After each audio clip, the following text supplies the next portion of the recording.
Hello, how guys doing? So today something just funny happened. My friend sent to me the top gacha revenue of August. I was waiting to look at it for yesterday, but I kind of forgot. Other things to do. And then my friend sent to me today. Dude, FGO actually is in the first place.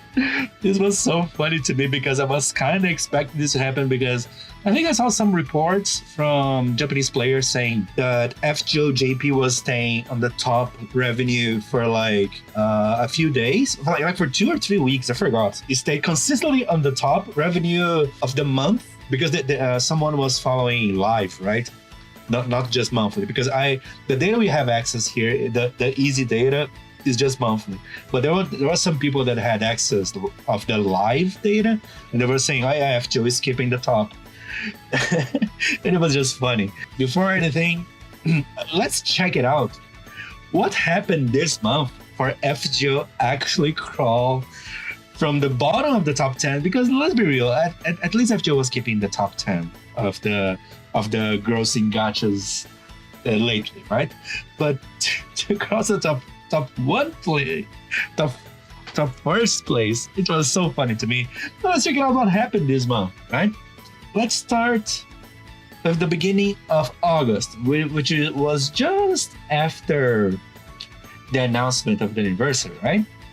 So we had the announcement of the summer servant, how the summer event was going to happen, and then here there was some more information about the festival, and I'm pretty sure it was in August the 3rd.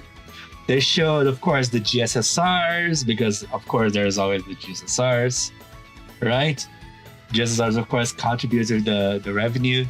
Let me see here. I'm pretty sure here just. By the way, this is just the automatic translation. Yeah, here is mostly just the GSRs, and here is the Destiny order, because in this year everyone had access to 2 Destiny orders. So if you had the money, it was kind of worth it. And then here the second Destiny order, sure. And then of course the highly expected servant, which probably was a big chunk of the responsible of the revenue of FGO, which was hilarious in my opinion. There it is, Olga, which she stayed for on the rate. She's still on the rate up actually. She came back, not even came back. She stayed because of the extra banners. We'll just check out this later. Check this out later. But yeah, of course there are some decent Cs that are showing up here, but the Cs are not insanely amazing, right? But it was just funny because Olga, everyone was, because we were collecting the seals, right? The seals of the elements. Everyone was expecting that Olga was going to be a welfare or something like this, right? But in the end, it was a gacha. But of course, it's not just she was the anniversary gacha. There was more details about this, right? But let's check out other things that happened this anniversary. And this is the highlight, in my opinion. Because, of course, Olga was a big chunk of the reason why we got such a big revenue. Because it was such a highly expected servant, right? But another reason, I think it was that FGO gave that 1,000 quartz as a gift to everyone that cleared Order Call 4. So much that if you didn't clear Order Call 4 yet, you still have time until December 20th, I think. So the thing is, giving out this much quartz, in my opinion, actually makes people spend more as well. And I think this is just a knowledge of spending. And I think finally Lazango might have learned that giving this amount of quartz, like they didn't lose anything, because I kind of understand how gacha companies do, because whenever whenever they give free quartz, they actually compute how much money they are giving away to players. It's kind of silly. But so I'm assuming when they decide to give 1,000 plus 200, because 200 was the retweet campaign. That, by the way, we didn't actually reach the minimum retweet, but let's not talk about this. But dude, when we actually talk about the 1,000 quartz, it was so much quartz. I think no gacha ever gave this much rewards. Well, like 1,200 quartz. This is equivalent to what? 400 rolls. There you go. It's equivalent to 400 rolls. Giving 400 freaking rolls. I think it's kind of unheard. Of course, you might want to make a case that but FGO, the rates are kind of bad and stuff like this. That's why the evil plan of gacha works, because they give you a shit ton of rolls, and you will get pity for at least one servant, because the pity of this game is 330 quartz, right? So with so many great campaigns we had, eventually someone will end up spending. At least a big chunk of the players will end up spending, right? And I think it's a genius tactic.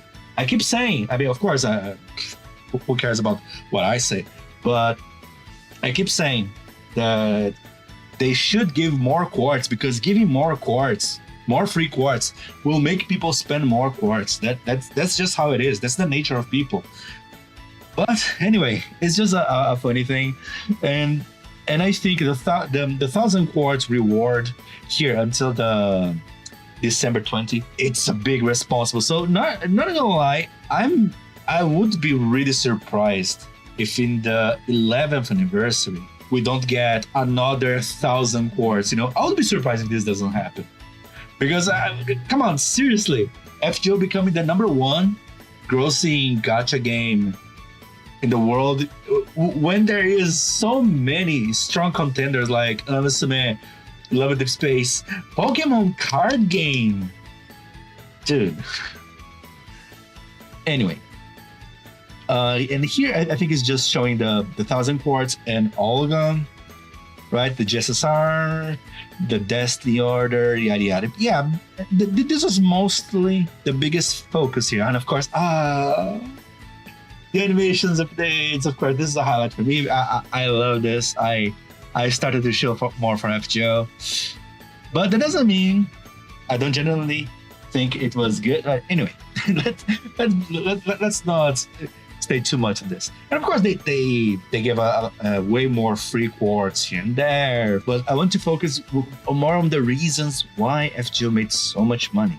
And what else? Oh yeah, of course, I wanted to show this as well. Many people are realizing that this top 50 revenue chart, they are little by little not getting as accurate, because many platforms, after I think it was Fortnite that won the court order against Google, because Google was limiting the spending only to their platform, and of course for iPhone as well, right? But then won the court order, and then now every gacha game is making specific promos to sell gacha currency on their own platform. So a big chunk of the whales are spending on their platform. So the revenue that we see that is specifically towards the Google Play platform and iOS platform, little by little, it's not showing the real value of what the whales are spending. But still, I think this top 50 is still a good reference. You can bet probably every game there that has a proper platform on its own, they're probably profiting double, or okay, maybe double is exaggeration, but so 30% more, maybe. I don't know. But yeah, it just in this page, just to show you that I'm aware of this. And I know this is happening, but still the top 50 is a good reference, And of course, we got this Boca, because this was the announcement of the summer event, right? The male banner of the summer event. Summer event was another insanely big reason why we got why FGO got to the first place, because 3 banners, highly expected servants, like for example, Passion Lip was a highly expected servant. What else? Ryogishiki, and of course Miu as well is super popular. Of course, I'm not ignoring Krimhilda, but I mean, Krimhilda, as amazing as she is, let's be real, Passion Lip was a more fan favorite, as well as Ryogishiki and Miu. And god damn it, Tiamat.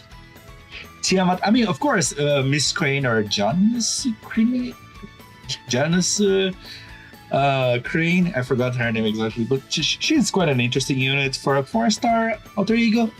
But Tiamat, she's quite meta defining. I'm not like from the moment she was released, it was so insane.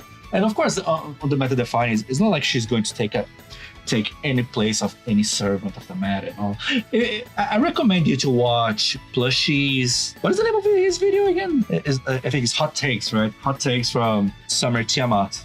Plushie gives a really amazing breakdown of why she's good.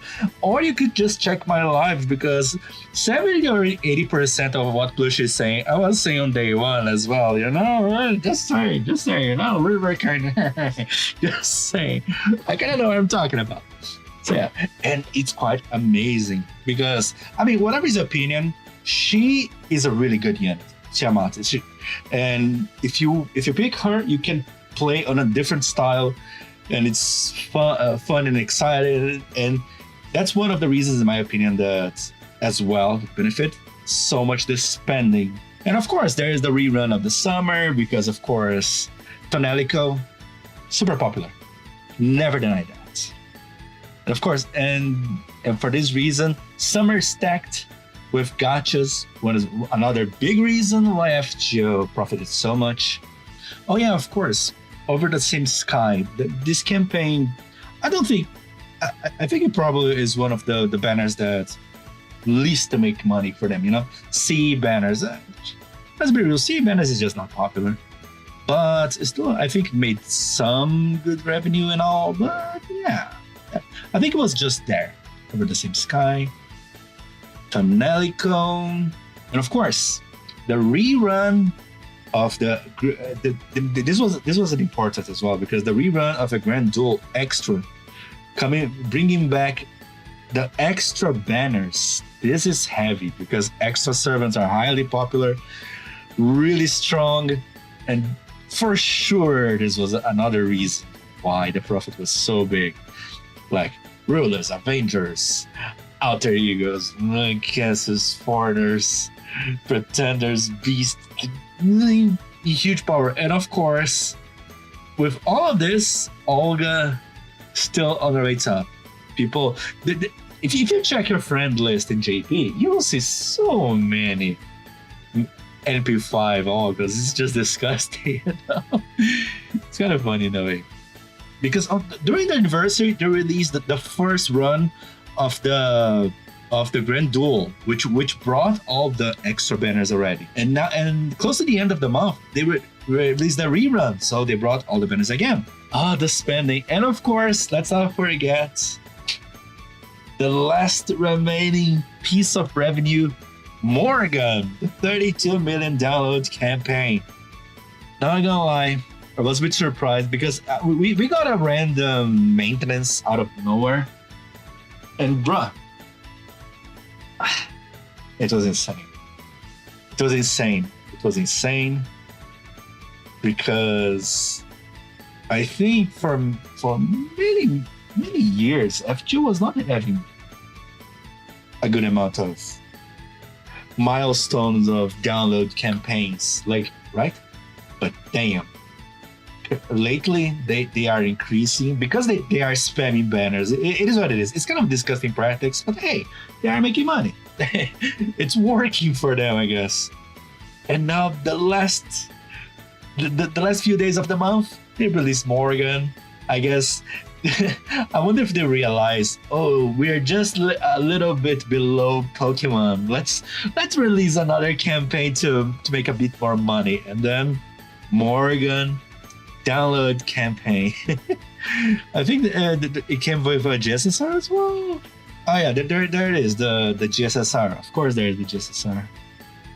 So yeah, there's the new GSSR Morgan banner. Of course, they went full.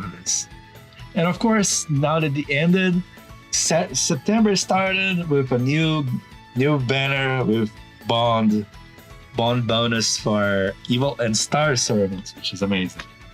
Whew. This was a stacked month. I mean, it was expected because the anniversary month is always a stacked month, but this time felt like it was even more the grand duel, the summer event starting in the same month, because sometimes the summer event waits until the next month, right? But this time was together, all the banners in the same month. They released the grand duel 2 times, the Morgan banner, and then there was a trick that, in my opinion, was really heavy. The 1,000 quartz, you give a shit ton of quartz that people will spend a lot as well. Oof. It was funny. I don't know. I thought but my first reaction was actually laugh, because I thought it was super fun that it was in first place.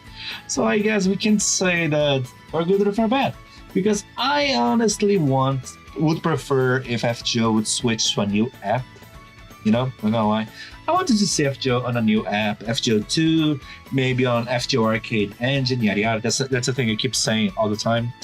But it is what it is. It is what it is. I think they want to keep the current app alive as long as they can. I think the game will survive for some comfortable 3 years, safe 5 years of life if it goes like this. I guess I'll be here because they gave an amazing animation update for Matahari, and that's mostly what I wanted. And as strengthening that she becomes super insanely strong, it is what it is. So I guess congratulations for FGO. First place in revenue. Amazing. Anyway, it was mostly this. I wanted to talk about this whole revenue thing. It was super funny to me. I don't know. It was fascinating. But thanks so much for joining. If you like this kind of content, leave a like, leave a comment. This helps with our algorithm, and then we can talk about other situations that are going on FGO. And don't forget to check Plushy's video. I think it's an amazing breakdown of Tiamat. And probably the dude is the one that understands the game the best currently. So yeah, thanks so much. See you guys next time, man. Let's keep you trapped in this gacha hell. And see ya, guys. Bye-bye.